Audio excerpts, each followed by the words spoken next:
The first $100,000 is the hardest money you'll ever make. Not because the world is unfair, not because the government taxes you, not even because your boss is an idiot. It's hard because you don't have capital, and without capital you're just a hamster running in a wheel. All sweat, no leverage. People love to fantasize about compound interest.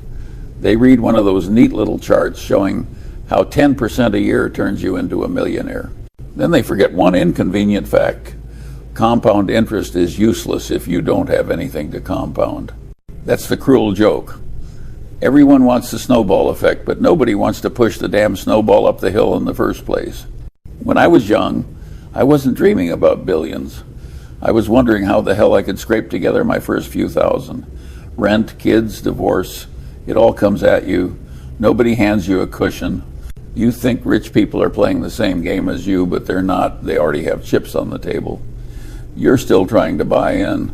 The reason the first 100,000 is a bitch is simple. You are working with muscle, not money. Every dollar is your sweat. Every step feels uphill. You save 500, and then the car breaks down. You stash away 1,000, and then your kid needs braces. The world conspires to remind you that being poor is expensive. But here's the paradox. The moment you cross that invisible line, 100,000, you feel the shift. The money starts pulling its weight. A 10% return suddenly looks like something. 10 grand on 100 is different from 50 bucks on 500. People think I exaggerate when I call it the most important financial milestone of your life. I don't. You can be broke with brains, broke with ambition, broke with charm. None of it matters until you get that base capital. It's not about being smart, it's about being stubborn. The first 100,000 will take you years. The second 100,000 will take you half that. By the time you have 500,000, you'll look back at the struggle for the first 100 and laugh if you still have the stomach for laughing. So, yes, it's a bitch. But you've got to do it. Nobody can compound zero. People romanticize hard work. They think if they just clock enough hours, the universe will reward them. That's nonsense. If labor alone made you rich, coal miners would be billionaires.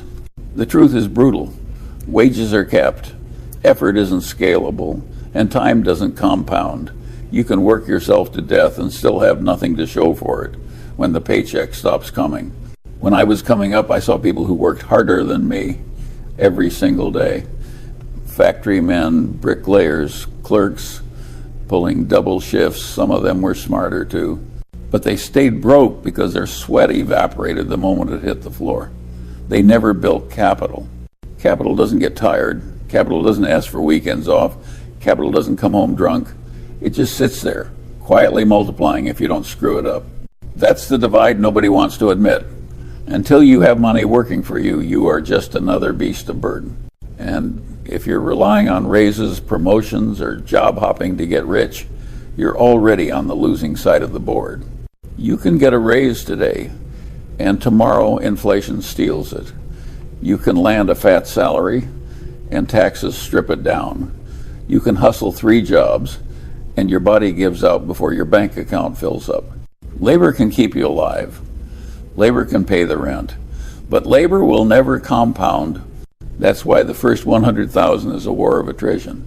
You're clawing your way out of the labor trap.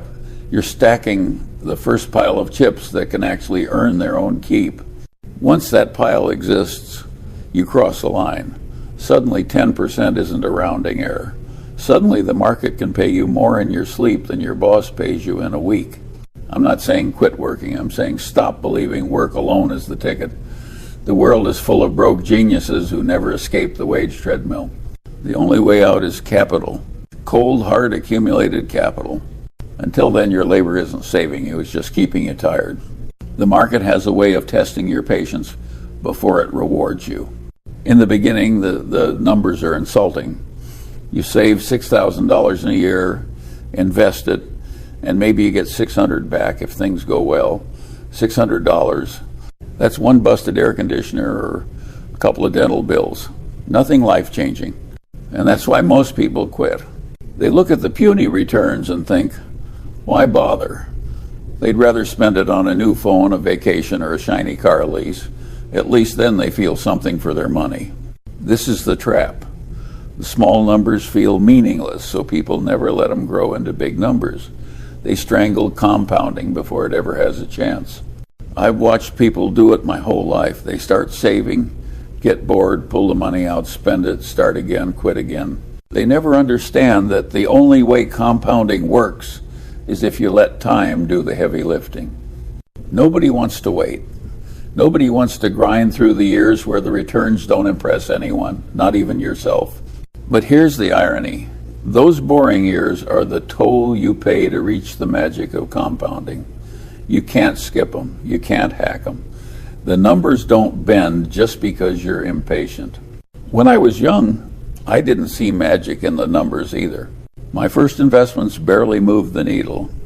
I had bills, setbacks, even disasters that wiped out months of progress. It felt like running in place. But the discipline of sticking with it, that's where the game turns. One year you notice your capital earned as much as you saved. The next year it earned more than you saved. That's when people around you start asking how you got so lucky. It wasn't luck, it was endurance. The trick isn't brilliance. The trick is not quitting when the numbers are small. If you can survive the psychological pain of watching money crawl instead of sprint, you'll get to see it fly. But almost nobody survives that part. They look at a few $100s of returns and decide it isn't worth the trouble. That's why they stay poor. Small numbers test your patience. Large numbers reward it. But you'll never see the second if you can't stomach the first. The fastest way to stay poor is to raise your lifestyle every time you raise your income. Most people do exactly that.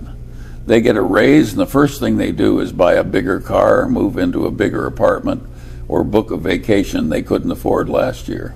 They call it rewarding themselves. I call it shooting yourself in the foot.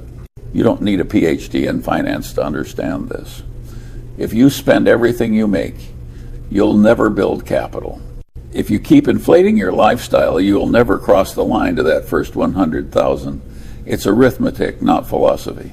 I've watched lawyers, doctors, even executives fall into this trap. They earn six figures, but they live like royalty. They lease the German car, buy the house with more rooms than they use, and send their kids to schools they can barely afford. From the outside, they look successful. Inside, they're one paycheck away from panic. And here's the kicker. They feel entitled. They think, I've worked hard, I deserve this. Sure, you deserve it. You also deserve to stay broke if that's how you think. Wealth is built on discipline, not indulgence. I lived through the Great Depression. I saw men with fancy suits and nothing in the bank. You learn quickly that appearances don't compound. Savings do. If you want the first 100,000, you can't play the status game. Forget what the neighbors think. Forget what your colleagues drive. Forget impressing people you don't even like. The game is simple. Earn more than you spend, save the difference, and invest it. Do that long enough, and you'll hit the milestone. Fail at it, and you'll stay on the treadmill until you're old and bitter. People sabotage themselves because they confuse comfort with progress. They think living better means getting ahead. It doesn't. Real progress is invisible. It's the growing balance you don't touch. It's the compounding you don't interrupt. The car loses value the second you drive it off the lot. The dinner is gone in 2 hours. The vacation is a memory by next week. But the capital you stash away quietly works for you every day, whether you're awake, asleep, or dead. If you can't control your urge to consume, you'll never have the discipline to invest. That's why most people never get their first 100,000. It's not that they can't earn it. It's that they can't stop spending it. Here's the difference between you and the rich. They have capital and you don't. Capital is leverage. It tilts the board in your favor. It doesn't complain, doesn't get sick, doesn't demand a pension. It just compounds. Take $100,000. At 10%, it spits out 10 grand a year without lifting a finger. That's almost $1,000 a month. The same as working some lousy part-time job, only you don't have to show up. Now compare that with the poor guy still hustling. He saves a few hundred a month maybe. He's on the treadmill, sweating to stash scraps. The investor with capital is collecting while he sleeps. That's what leverage looks like. Once you have capital, the rules change. Banks take your calls. Opportunities come your way. You can take a calculated risk without risking starvation. I saw this in my own life. When I had nothing, every mistake threatened to wipe me out. By the time I had capital, I could afford to be wrong now and then. And believe me, I was wrong plenty. The difference was I could recover. That's leverage. People underestimate this. They think money is just numbers in a bank. It isn't. It's freedom. It's a safety net. It's a battering ram that opens doors for you that will never open for the guy living paycheck to paycheck. You can buy stocks when they're cheap. You can hold them when everyone else is panicking. You can start a business without begging for loans. You can walk away from a bad boss because you're not one rent payment from disaster. That's what 100,000 means. It's not just digits. It's the moment you stop being powerless. Don't misunderstand me. 10% on 100,000 won't make you rich, but it's proof of concept. It shows you the game works. From there, everything compounds faster: your returns, your confidence in your ability to stomach risk. Until you have capital, you're just a laborer with dreams, and once you have it, you finally get a seat at the table. And in this world, the table is where the money is made. You don't need brilliance to get rich. You just need to avoid stupidity. But most people can't do it. They chase status with borrowed money.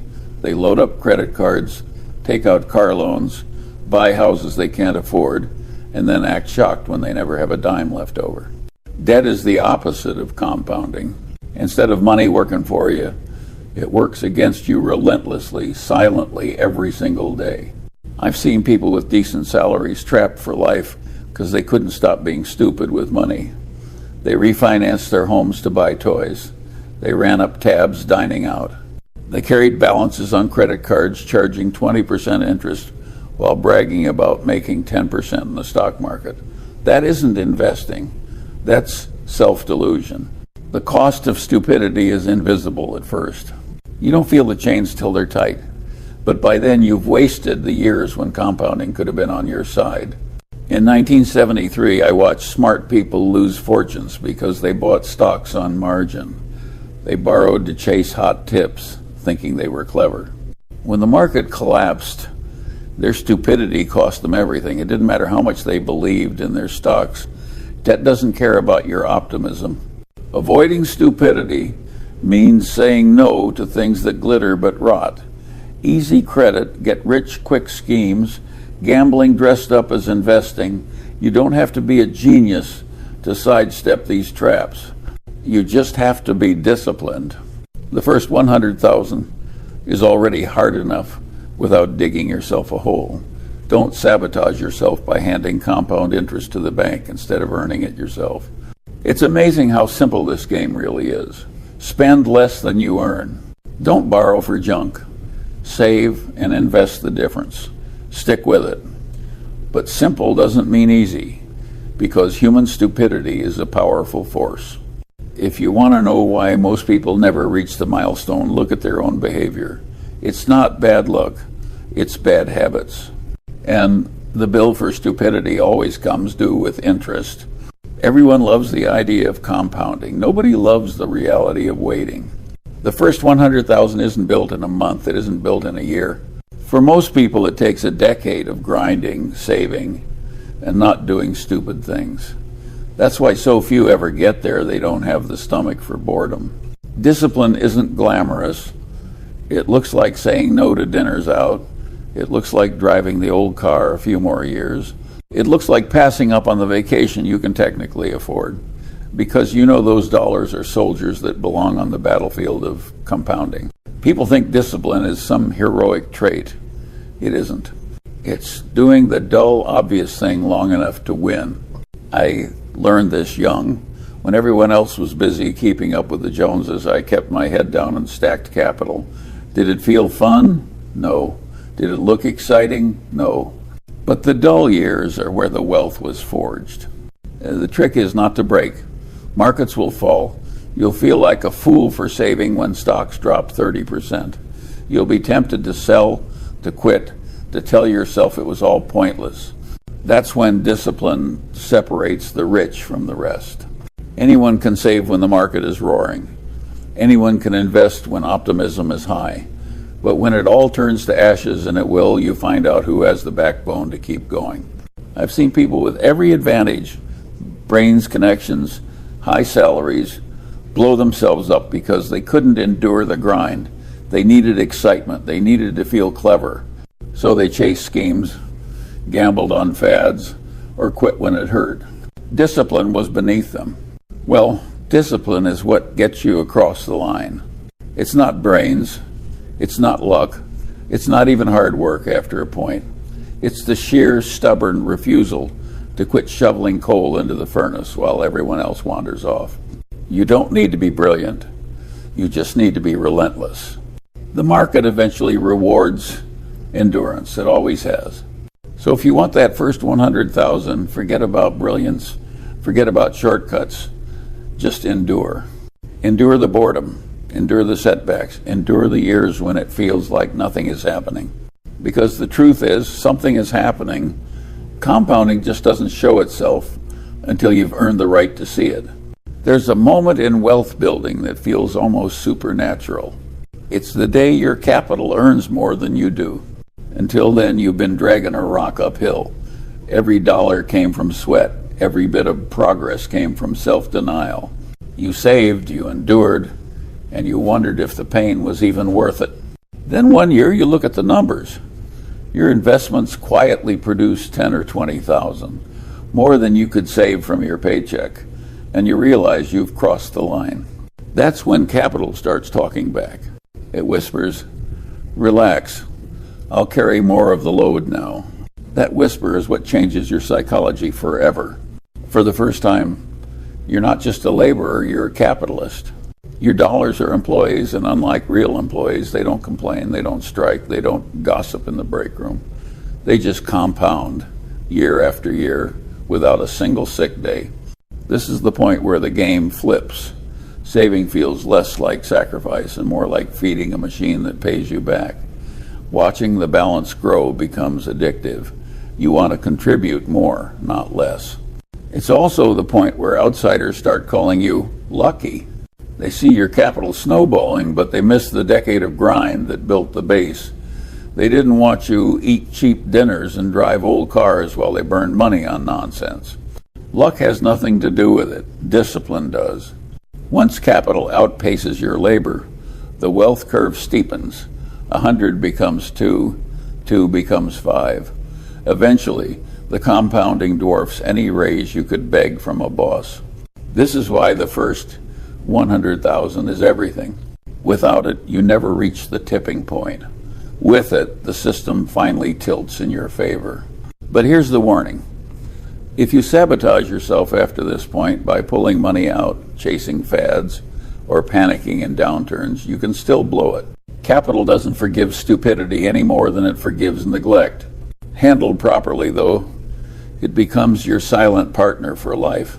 That's the reward for enduring the long climb. One day you wake up and your money is doing more work than you ever could, and it never asks for a paycheck. Reaching 100,000 isn't the finish line, it's the starting gun, and plenty of people still find a way to blow it. The moment most folks get ahead, they start thinking they're geniuses. They forget how long it took to climb that hill, and they start sprinting downhill into stupidity. I've seen it over and over. Someone saves 100,000, and instead of letting it compound, they decide they're suddenly the next Warren Buffett. They chase hot stocks. They speculate with options. They fall for whatever shiny nonsense CNBC is selling that week. And just like that, 10 years of discipline vanishes in one dumb gamble. Others sabotage themselves by rewarding their progress.